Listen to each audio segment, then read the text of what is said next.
Hey guys, this is Barrett Soltano. I am bringing you, with our model Nicole, the chignon bouquet breakdown is what we're going to call it today. We're going to use some techniques of the traditional chignon of a lot of folding, a little bit of twisting, and we're going to go through that as we do the entire up style right now. So you can see right now I'm just taking a 1.5 inch curling iron and we're going through the front part of Nicole's hair. And I like to start in the front when I'm doing a set, especially on someone who has a little bit of a thinner, straighter formation for their hair. Just because you let that set, you let the curl sit in there a little bit longer to let the curl formation happen. And as we go through, you're going to see that I'm using two different irons. I'm using a 1.5 and a 1 inch curling iron. I like to do two different kinds of curling irons with a straighter formation of hair, only because it gives a little bit more texture. One curls a little bit wavier, one curls a little bit more curled. But as I said, we're letting these curls right now sit and cool down,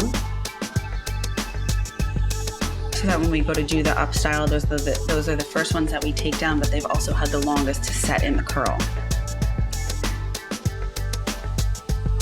Same thing, horizontal sectionings.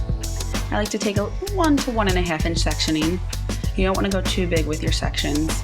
You want to make sure that you're actually getting the curl complete around that iron. And if not the entire section, if you have those little baby fine hairs in the front, go through and just put a little bend in them, because you are gonna get those up in the style as you go through. And you can also see that when I'm going through and clipping them, I really like to stay pretty uniform and pretty organized as I'm going up. That's why I'm doing the horizontal sectionings, going with the round of her head. But I'm always using the pin curl clip and putting them on the right-handed side. I am right-handed. So if you're left-handed, you can really put them on either side. I would just recommend always keeping them on the same side, because then when you go to take them out of the set, when you go to do the style itself, it doesn't disturb the curl too much. It doesn't rip apart the curl as you're taking it down. And also, while you're doing a set, this is something I probably wouldn't do maybe on every client that comes into the salon looking for a formal style, prom style, bridal style. When I do brides, I always like to do a set on them, because they are, it's one of the most important days of their lives, as they all like to say. They really want to make sure that all those pictures, all the pictures that they get from their photographers, from their friends, that the style looks the same all day long. So if someone were coming in just for a night out on the town, you wouldn't necessarily have to do a complete set on them if their hair holds a curl pretty well.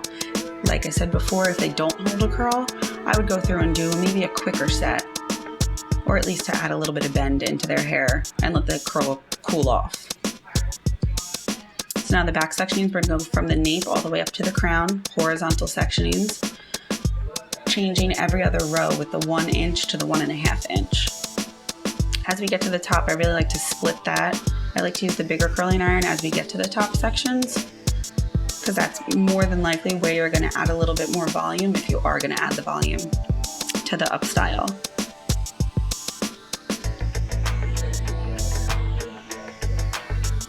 And then setting those up, letting them cool down, excuse me.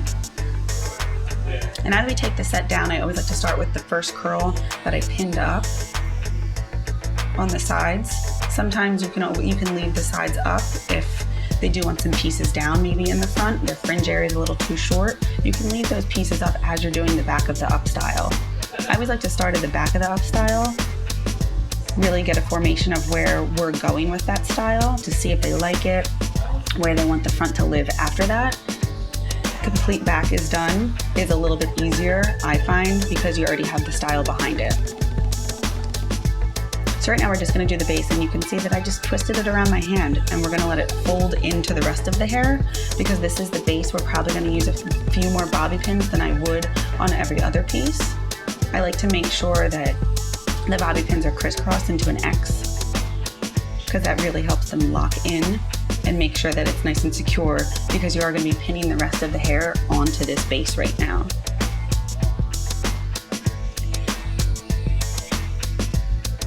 The chopstick's really one of the things that I use a lot when it comes to up styling, and you're going to see me using it to fold the hair into other pieces of the hair. You're going to see me using it to section the hair away, and you're also going to see me using it just to fold in the edges of the hair as well. One reason why I really chose to call this a chignon bouquet breakdown, a chignon traditionally is a lot of folding, making sure the hair is layered on top of each other. So this is more of a untraditional style of chignon. There's a ton of different ways that you can do a very traditional chignon. This is just taking the technique from the tradition and kind of updating it a little bit, using a little bit more folding, a little bit more sectioning in it. Taking something really classic and putting your own twist on it is a great way to come up with a new formal style for someone who comes in saying, you know what, I think I just want a chignon, I think I want a French twist, something like that. Take those techniques. Just like if you're watching this video, you're going to take the techniques. You don't necessarily have to take the entire style. Just take the techniques that I'm showing you with the twisting, with the folding, and you know, the way that I'm spraying, the way that I'm using my combs, my hands. You don't have to take everything from this. Take one technique and use it in your styling, and it can completely change the way that maybe you would go about something. It can give it a new spin on it, which is what we're doing with the chignon, just taking the technique of the folding and putting a new spin on it.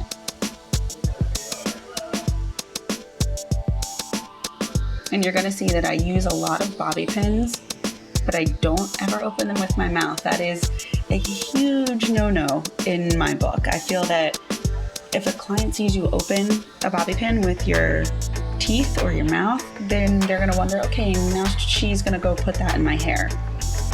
So I would say just using, you don't have to open the bobby pin completely, but if you just pinch it open with your fingertips and then slide it up and then back down, you're going to see, you've seen me do that quite a bit with each section. Go up and down with the bobby pin or even the hairpin. It really slides in nicely and hides the bobby pin, because you never really want to see those bobby pin ends sticking out in a formal style. And you always want to make sure that you're using the same colored bobby pins as your client's hair. If you have a blonde client, make sure you're not using the black bobby pins. There we go with the sliding up, sliding back down, kind of tweaking those little tails right there. Using a lighter spray as we're going through. You don't want to use a really firm spray as you're putting the style together, as you're folding the hair in together, only because then if you need to move a piece of hair, it's going to be a little bit harder to move. I wouldn't use the firmer spray until the very ends of it. So I'm just using a light working spray, but always spraying in the direction that the hair is living, that the cuticle is growing into. Because if you spray opposite of the cuticle, then you're going to fray out those ends a little bit more, and nobody wants to have a little bit of frizz when it comes to a formal style, especially a bride, proms, anybody. So always spraying in the direction that hair is living.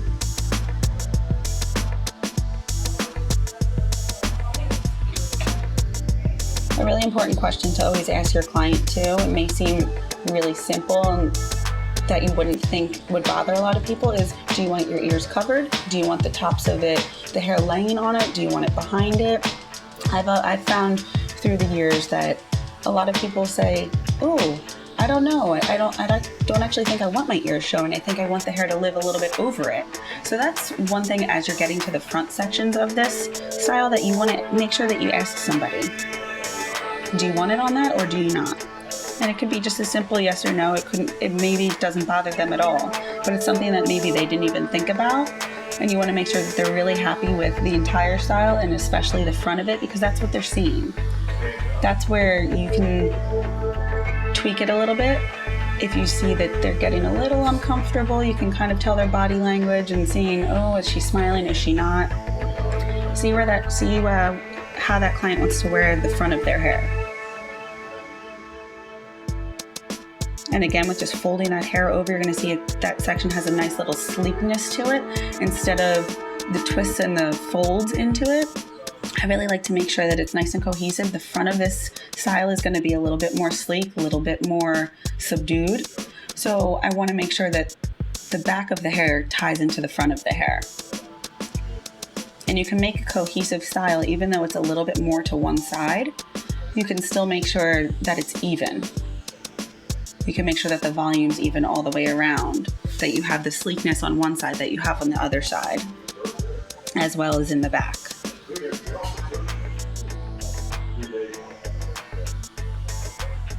Going through, taking our last section on the side, and this is her heavy side, so this is where the fringe is going to live.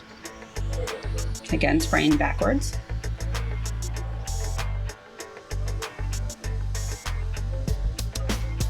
Doing a little fold right there, a little twist, but always stepping in front. Use your mirror as a stylist. Step in front of that client to see if that piece of hair is going to look right from the front. It may look right from the back and where you're placing it, but sometimes if you step in front of them, it has a whole different look. There we go, just opening that bobby pin with the tips of my finger, folding the hair around each other, stepping in front, seeing where I want those ends to live.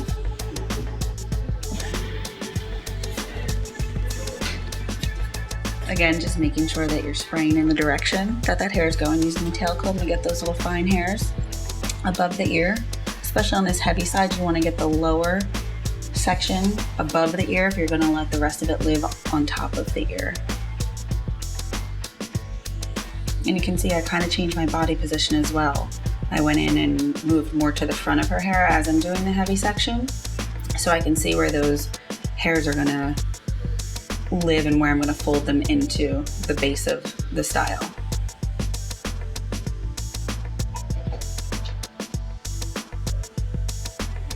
I think using hairpins is really important when it comes to upstyling, especially when you're doing the front of the hair or doing the tops of it, because those are the parts that the client's going to see. They're not going to see the base underneath everything because we folded everything and layered everything on top of each other. So you really want to make sure that those pieces are nice and slick, but using the hairpin to put it in place and then see if you like where it is, stepping in front of it as you've seen me do it quite a few times during the video. And then going back in and putting a bobby pin in it, or maybe putting another hairpin in there. We're getting to the fringe section of her hair.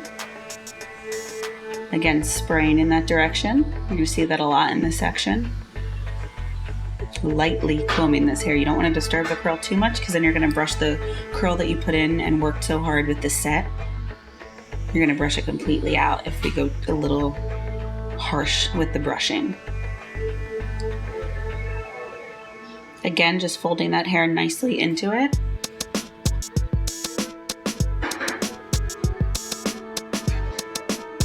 That's why I'm kind of using this as a chignon bouquet breakdown. Like I said, we called it before.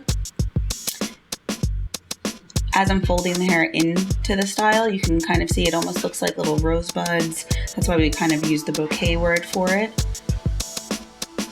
And the folding section for the chignon.